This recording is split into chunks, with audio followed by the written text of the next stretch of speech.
25 সালে অ্যাচিভ করব আমাদের এই কমার্সের এই বিজনেস, সেটা কিন্তু করোনার কারণে সেটা অনেক আগে এসছে। ই কমার্সের নামে কোটি কোটি টাকা হাতিয়ে নেওয়া বুঝতে পারেনি বাণিজ্য মন্ত্রণালয়। দায় এড়ানোর সুযোগ নেই বললেন অর্থমন্ত্রী। বিক্রি করা যাবে না ই ভ্যালির সম্পদ। বিদেশি বিনিয়োগের নিরাপদ স্থান বাংলাদেশ। নিউ ইয়র্কে বিজনেস কাউন্সিলের বৈঠকে প্রধানমন্ত্রী। ঢাকা ওয়াশিংটন সহযোগিতা বাড়ানোর আশা। একদিনের অচলাবস্থার পর ট্রাক কাভার্ড ভ্যান মালিক শ্রমিকদের ধর্মঘট প্রত্যাহার। সচল চট্টগ্রাম বন্দর, খালাস হওয়া কন্টেইনার পরিবহন শুরু। এবং কক্সবাজারে সাগর পাড়ে হচ্ছে বিশ্বমানের রেল স্টেশন। দ্রুত এগিয়ে যাচ্ছে লাইন বসানোর কাজ। 2022 সালের ডিসেম্বরে চালুর আশা।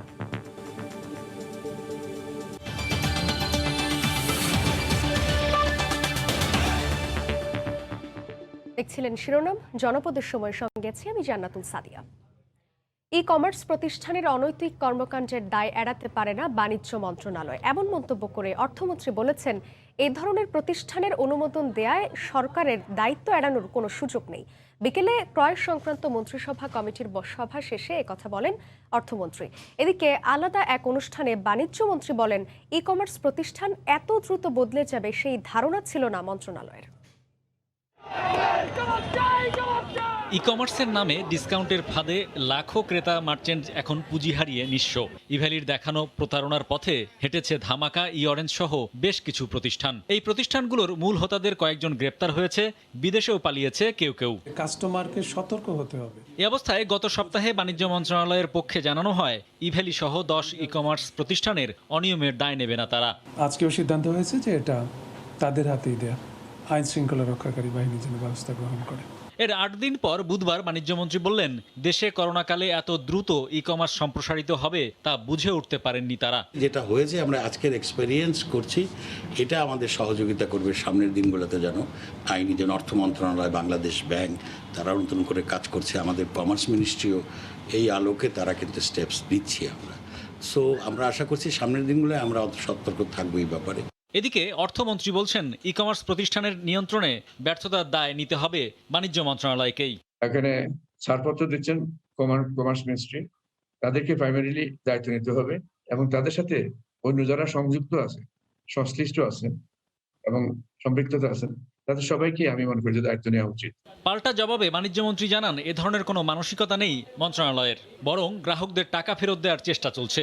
একটা ঘটে গেছে বলে সব নষ্ট হয়ে যাবে, বন্ধ হয়ে যাবে তা কিন্তু আমরা দায় নিচ্ছি যে আগামী দিনগুলোতে, কারণ আমার হাজার হাজার প্রায় লক্ষাধিক লোক এখন ই কমার্সের উপর বেঁচে আছে, তো তাদের তো আমরা ডুবাতে পারি না। সেই জন্য দায় নিয়েই আমরা চেষ্টা করছি কীভাবে সরল যায় একটা ওয়ে আউট করার জন্য, যে এই প্রপার্টিগুলোকে ডিসপোজ আপ করে যেভাবে হোক যারা ক্ষতিগ্রস্ত হয়েছে যাদের তাদের কী পরিমাণ ক্ষতিপূরণ দেওয়া যায়।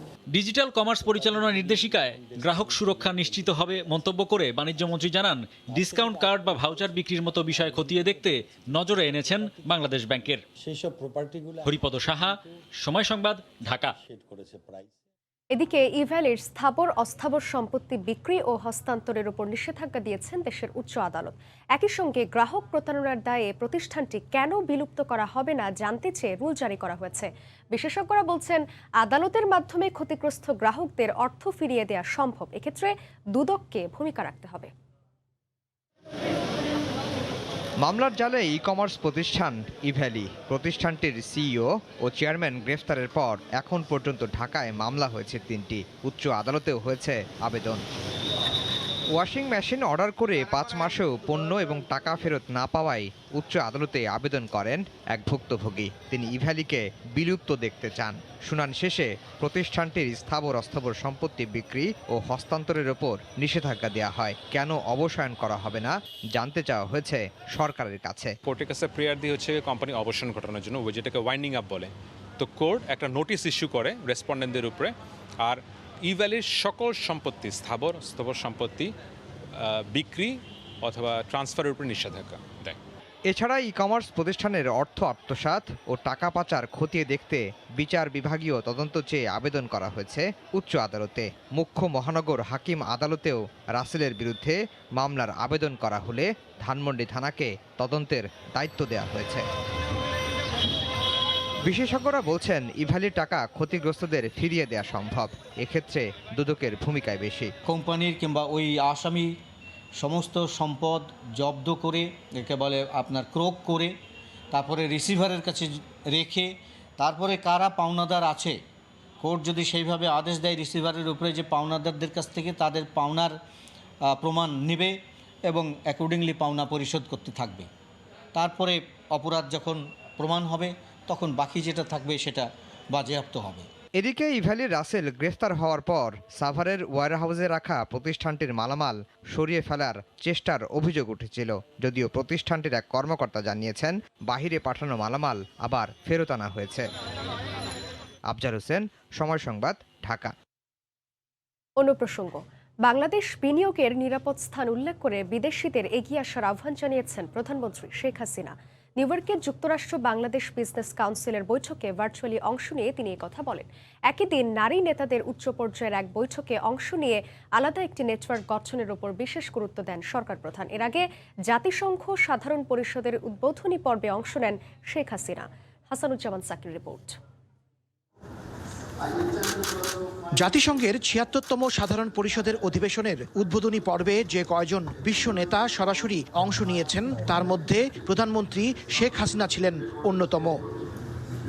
মঙ্গলবার শুরু হওয়া অধিবেশন চলবে ৩০ সেপ্টেম্বর পর্যন্ত।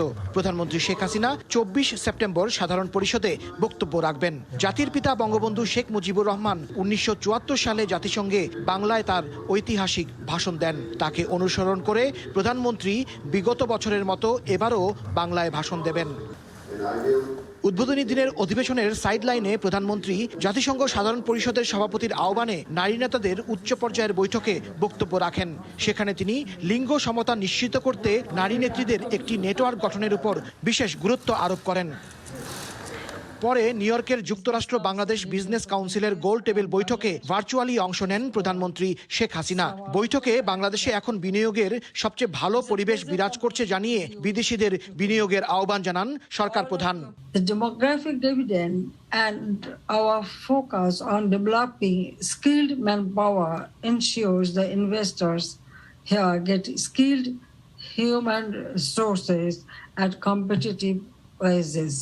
In the post-COVID-19 economic recovery, mutual cooperation and collective efforts are essential to attain shared prosperity.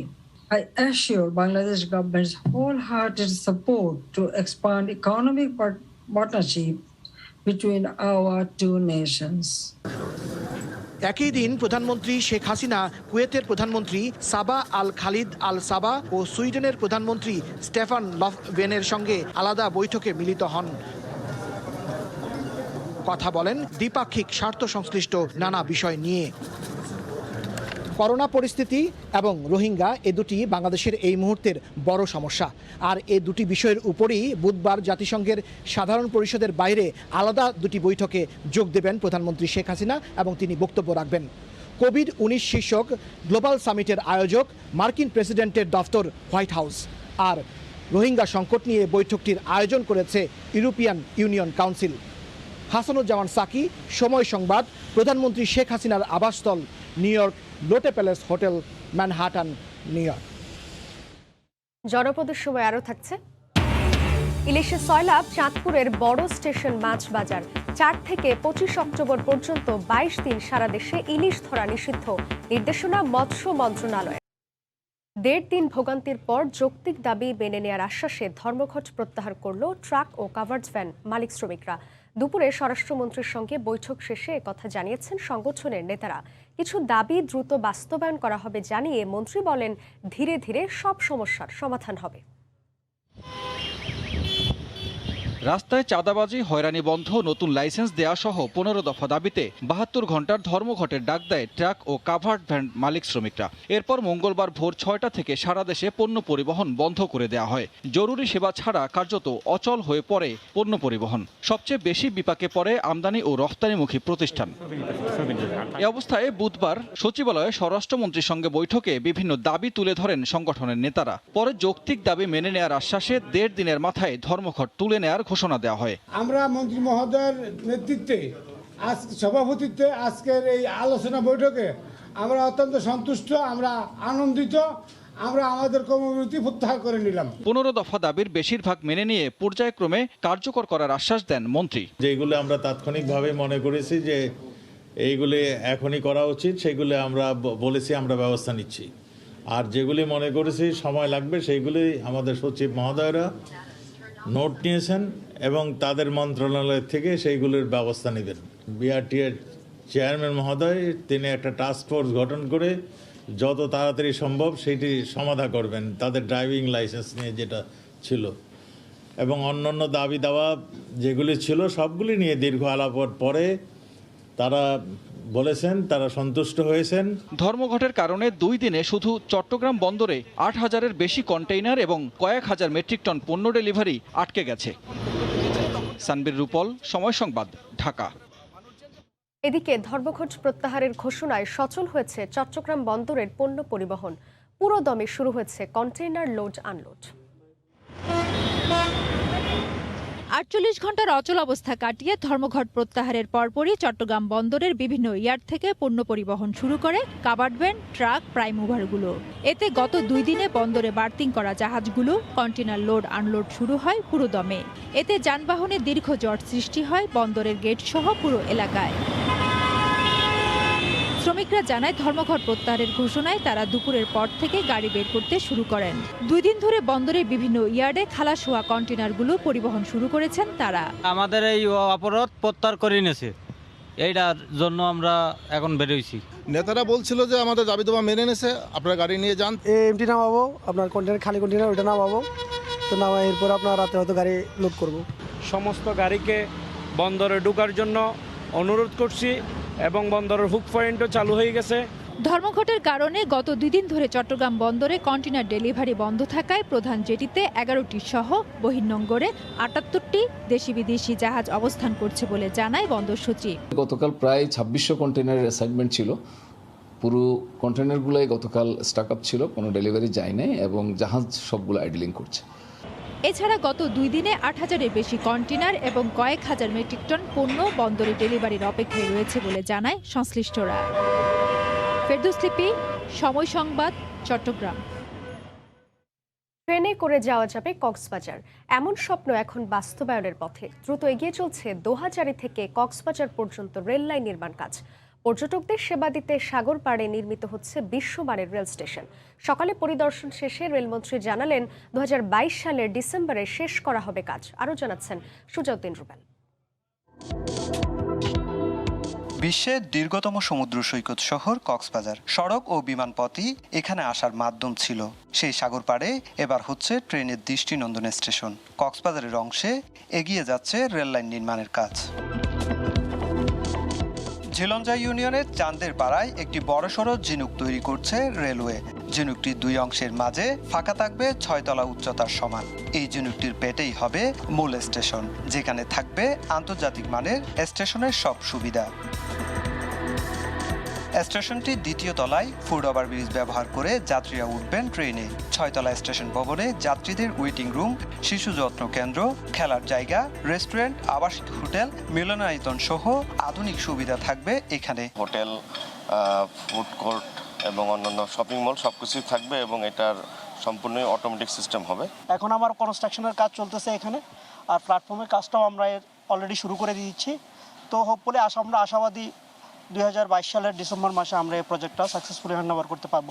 ইতিমধ্যে 2য় তলা পর্যন্ত নির্মাণ কাজ শেষ, চলছে 3য় তলার কাজ। বুধবার দুপুরে এই আইকনিক স্টেশনের নির্মাণ কাজ পরিদর্শনে যান রেলমন্ত্রী। এ সময় তিনি জানান, নানা জটিলতায় প্রকল্পের মেয়াদ 1 বছর বাড়ানো হলেও আগামী 2022 সালের ডিসেম্বরে কাজ শেষ করা হবে। উন্নত এবং আরামদায়ক যাতে আপনার ট্রেনগুলো সেগুলো থাকবে, টুরিস্টদের উপযোগী সেই ট্রেনগুলো আমরা ইতিমধ্যেই প্রকিউরমেন্টের জন্য ইতিমধ্যেই পদক্ষেপ গ্রহণ করেছি। দোহাজারী থেকে কক্সবাজার পর্যন্ত থাকছে 9টি রেল স্টেশন, যা হবে দোহাজারী, সাতকানিয়া, লোহাগাড়া, হারবাং, চকরিয়া, দুলহাজারা, ইসলামাবাদ, রামু ও কক্সবাজার। এই প্রকল্পটি বাস্তবায়িত হলে পর্যটন নগরী কক্সবাজারে পর্যটক আগমন বহুগুণ বাড়বে বলে মনে করছেন সংশ্লিষ্টরা। সুজাউদ্দিন রুবেল, সময় সংবাদ, কক্সবাজার।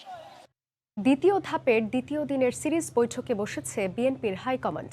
বিকেল 4টায় বিএনপি চেয়ারপারসনের গুলশান কার্যালয়ে সাংগঠনিক বিভাগ, চট্টগ্রাম, সিলেট, রংপুর, কুমিল্লা ও ময়মনসিংহের নির্বাহী কমিটির সদস্যদের সঙ্গে এই বৈঠক শুরু হয়। বৈঠকে অংশ নিয়েছেন দলের মহাসচিব মির্জা ফখরুল ইসলাম আলমগীর সহ স্থায়ী কমিটির কয়েকজন সদস্য। বর্তমান রাজনৈতিক পরিস্থিতি, বেগম জিয়ার মুক্তি ও সাংগঠনিক বিষয়ে নেতাকর্মীদের মতামত জানতে ধারাবাহিক বৈঠক করছে বিএনপির হাইকমান্ড। গত 14 থেকে 16 সেপ্টেম্বর পর্যন্ত প্রথম ধাপের সিরিজ বৈঠক করে দলটি। তারই ধারাবাহিকতায় মঙ্গলবার বিকেলে গুলশানে শুরু হয় দ্বিতীয় ধাপের এই বৈঠক।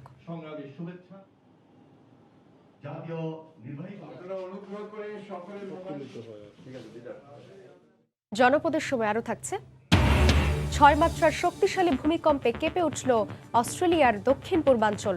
ধসে পড়েছে বেশ কয়েকটি স্থাপনা, ক্ষয়ক্ষতির আশঙ্কা। ভারতীয় মেগা সিরিয়াল সিআইডি দেখে ডাকাতির পরিকল্পনাতেই সিলেটে এটিএম বুথ থেকে 25 লাখ টাকা লুট করে 4 জুয়ারি। মিশন শুরুর আগে চলে কয়েক দফা রেকি, পরে গভীর রাতে হানা দেয় বুথে। মূল হোতাসহ চক্রের সবাই গ্রেফতার। চলতি মাসের 12 তারিখ সিলেটের ওসমানীনগরের একটি বেসরকারি ব্যাংকের বুথ। রাত 3:15 দিকে কিছু একটা আওয়াজ পেয়ে নিরাপত্তারক্ষী এগিয়ে আসেন বুথটির প্রবেশ মুখে। আগে থেকেই বাইরে ওৎ পেতে থাকা ডাকাত দল তাকে ধাক্কা মেরে ঢুকে পড়েন ভেতরে। প্রথমেই স্কচ টেপ দিয়ে বেঁধে ফেলেন নিরাপত্তারক্ষীকে। পরে 4 মুখোশধারী ডাকাত দল বুথ ভেঙে প্রায় 24,25,500 টাকা ডাকাতি করে পালিয়ে যায়। বুথ ভাঙার আগে সিসি ক্যামেরায় কালো রঙের স্প্রে মেরে দেয় ডাকাতরা, যেন ছবিতে ধরা না পড়ে ডাকাতির ঘটনা।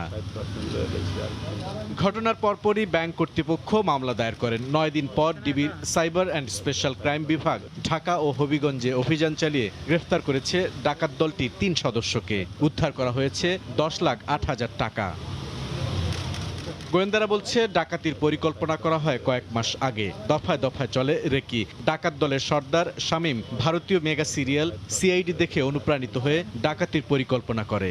দলে ভেড়ায় আরও 3 সদস্যকে। সে আবার এই বিষয়ে অনেক দক্ষ। সে মাঝে মাঝে ইন্ডিয়ান যে সিআইডি যে সিরিয়ালগুলি সেটা সে দেখে কিভাবে অপরাধগুলি করে এবং অপরাধ করে কিভাবে পার পাওয়া যায় সে এটা লব্ধ করে। পূর্ব পরিকল্পনা অনুযায়ী মুখের মাস্ক, মাথায় ব্যবহারের জন্য গোলাপি রঙের কাপড় ও বিশেষ ক্যাপ সংগ্রহ করে। পরে সারা রাত পর্যবেক্ষণের পর ঠিক ভোর হওয়ার আগে ঝাঁপিয়ে পড়ে মিশনে। আমরা 10 লক্ষ টাকা উদ্ধার করেছি। যদিও মামলাটা হয়েছে উসমানীনগর থানা, সেখানে থানা পুলিশের রিকোয়েস্ট আমরা ধরেছি। তারা নিয়ে বাকিটা জিজ্ঞাসাবাদ করে বাকি টাকাটা কোথায় আছে আমি মনে করি সেটা তারা উদ্ধার করতে পারবে। বুলবুল রেজা, সময় সংবাদ, ঢাকা। চাঁদপুরে ভরা পূর্ণিমায় ইলিশে সয়লা বড় স্টেশন মাছের পাইকারি বাজার।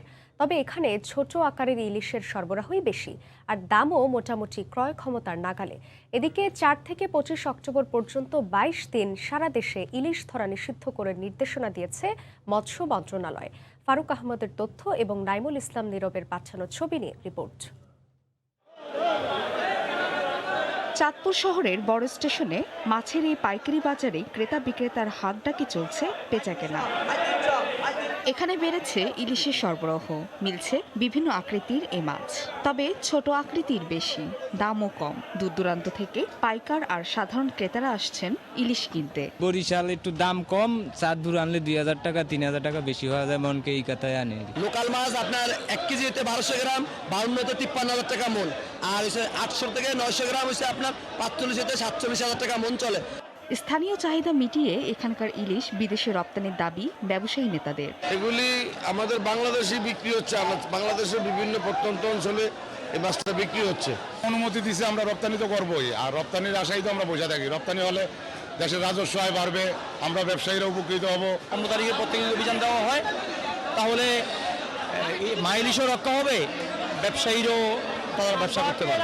চাঁদপুরের এই বড় স্টেশন পাইকারি মাছের বাজারে মৌসুমের এই সময়ে 4 থেকে 5,000 মন ইলিশ বেচা কেনা হয়। সময় সংবাদ, চাঁদপুর। সংক্রমণ কমে যাওয়ায় সশরীরে পরীক্ষা দিয়েছেন রাজশাহী বিশ্ববিদ্যালয়ের বিভিন্ন বিভাগের শিক্ষার্থীরা। স্বাস্থ্যবিধি মেনে সকাল 10টা থেকে শুরু হয়ে দুপুর 2টা পর্যন্ত চলে পরীক্ষা। করোনার দীর্ঘ বিরতির পর পরীক্ষা দিতে পেরে খুশি শিক্ষার্থীরা।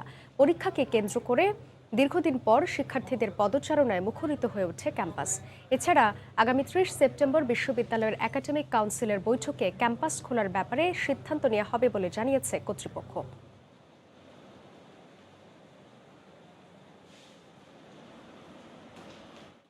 1.5 বছর ধরে বাসায় আছি, তো অনেকদিন পর পরীক্ষা দিতে পারে অনেক ভালো লাগতেছে। পরীক্ষা না হলে আমরা কোনো দিক দিয়ে আগাইতে পারতেছি না। তারপরে মনে করেন যে পরীক্ষার কারণে আমরা সেকেন্ড সেমিস্টারটাও মানে আগাইতে পারতেছি না। আমরা প্রায় 2 বছর থেকে এক সেমিস্টারে আছি। সেশন জট হলে কেউই চায় না যে তাদের সেশন জট হোক কিংবা তারা পিছিয়ে পড়ুক। পরিপূর্ণ স্বাস্থ্যবিধি এবং সামাজিক দূরত্ব দুটো বজায় রেখে আমরা পরীক্ষা নিচ্ছি। প্রতি বেঞ্চে একটি করে, এবং সেটা একটু জেড আকৃতির জিগজ্যাগ পদ্ধতিতে বসিয়েছি, যাতে করে তাদের মধ্যে একটা নিরাপদ দূরত্ব বজায় থাকে। দেখছেন জনপদের সময়। 6 মাত্রার শক্তিশালী ভূমিকম্পে কেঁপে উঠল অস্ট্রেলিয়ার দক্ষিণ পূর্বাঞ্চল। এতে আহত হয়েছেন অনেকে। ভূমিকম্পে ধসে পড়েছে বেশ কয়েকটি স্থাপনা।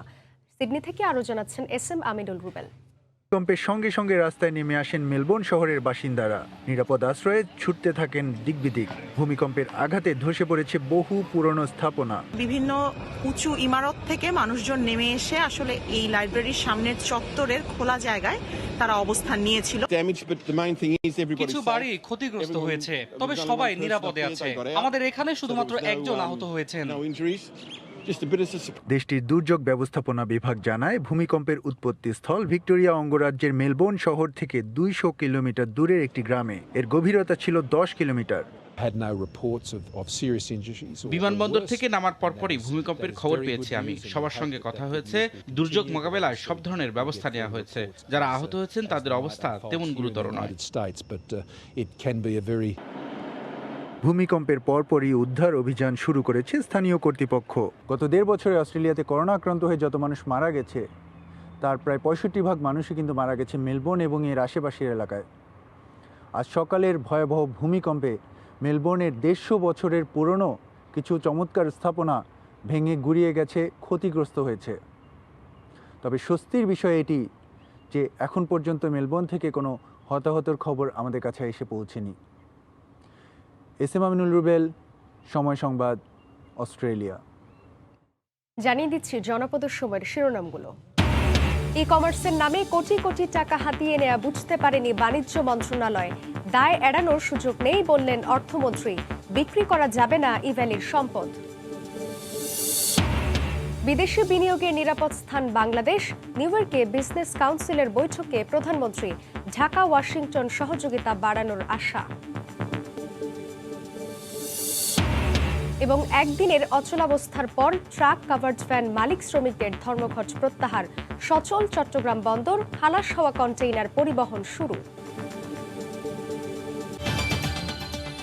এই ছিল জনপদের সময়। সঙ্গে থাকুন সময়।